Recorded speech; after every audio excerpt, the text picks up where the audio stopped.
Okay, so today I want to talk about the pros and cons of solar panels.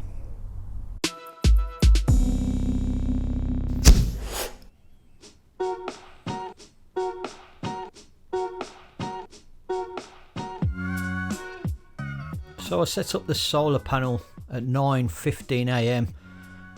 with hardly any cloud cover, and after about 15 or 20 minutes of setting it up and getting my cameras ready and the microphones ready, all the cloud had cleared completely. So it was looking a really good day to test these cables out, and also the solar panel, of course. So I plugged in the Bluetooth speaker into the 2.4 amp smart socket, and as you can see, I didn't get anywhere near the 2.4 amps. Now, on the morning before I conducted these tests, I actually tried out all the cables on a Samsung 2 amp charger, just so I knew there wasn't any anomalies with the cables themselves.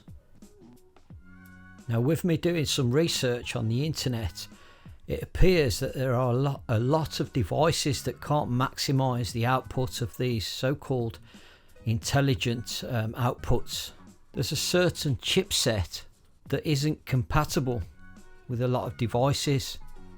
So as you're charging, you get a much lower output from the given device. Now, the reason I'm doing these tests is because last year I was having difficulties in charging some of these devices.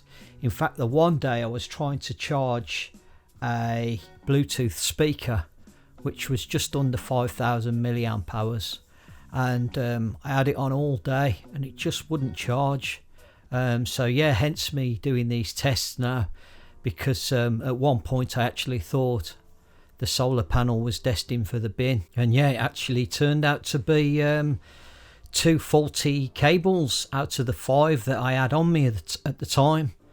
So yeah, I'm dead chuffed I've done these tests, and it's actually proven that this solar panel is more than good enough for my needs. So as you can see here on the screen, I continue to persevere with this coiled cable for my own curiosity, I think, but it's kaput. It's not good enough. 0.49 of an amp is pants, so it's definitely going to the bin. And you'll see me now change over to the 1 amp socket with the orange JBL cable. So there you go, it's back in the 1 amp slot, and you'll see here that it delivers a 1.6 amps result. So being as I said we'd been talking, or should be talking about the pros and cons of solar panels, I guess there's no better time now than to discuss that. The pros are, for me, is, well, it's free power, isn't it? It's a free charge, if you like, a free charge up of your devices. The cons, as we all know, is the good old bad British weather. Is probably the biggest disadvantage for me, and I don't think there's any substitute, particularly if you're going fishing or camping, than a good old power bank. But at the end of the day, it's up to you to do the calculations of how many devices you've got and how many milliamps you are, or amps for that matter, that you are needing. And if you do the formula right, then there's no reason why you can't have both: a good solar panel for the good weather and a power bank as backup, or even use them in tandem with each other.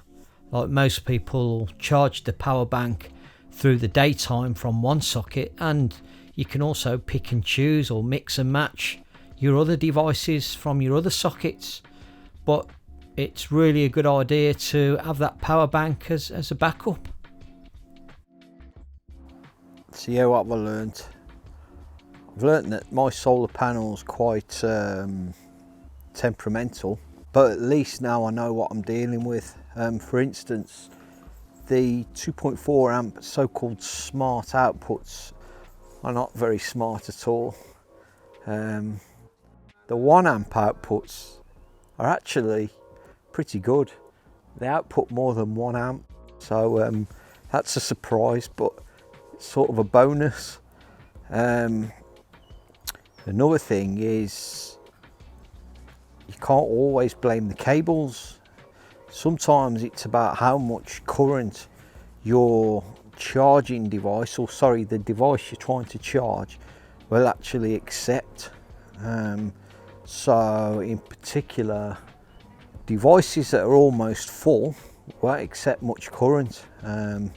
They go into almost like a trickle charge, and I'm presuming that's to protect the batteries. And then the opposite end of the spectrum is when you first plug a device in to charge, they usually take a few minutes to accept a full charge or optimum current.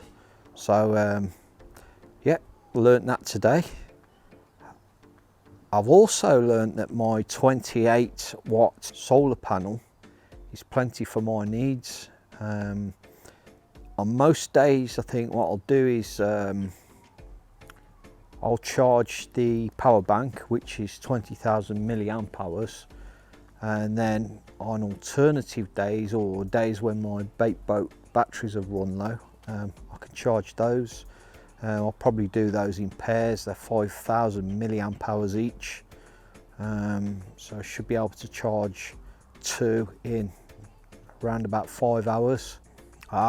Another thing, the output voltage and current meter that I'm using in the video, to me that's a necessity. I think with a lot of these solar panels now, when you get to hear of people's different experiences, they are a must, because these solar panels are temperamental. Even the better ones, when I say better, the more expensive ones, they can play up. So honestly, these meters are a godsend, and mine cost me around £15 on Amazon. I'll put the link in below. So yeah, honestly, that's probably the best tip of the day. So yeah, another thing, guys, I've spoke to people that say, oh, solar panels are a waste of time till you get to dinner time. No, you can get a good charge from solar panels from first thing in the morning. So if you get up early, you know, get out your bivvy and get your items on charge first thing, and that'll make a massive difference. Also, what I found is I've put 2 items on charge. Each one was in the 1 amp output, and I got 1.5 amps from each output with 2 devices plugged in. So I was more than happy with that. So it's all about expectations. If you know what your panel's capable of, and you know that you have to get yourself organised with your devices, then you can sort of usually work around certain things.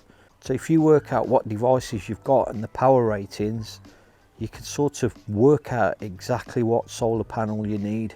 No point buying an underpowered one, but at the same time, there's no point buying something that's overkill, if you like, something really expensive. Okay guys, so if you like the video, please give me a thumbs up, please subscribe, and I'll see you all soon. Cheers.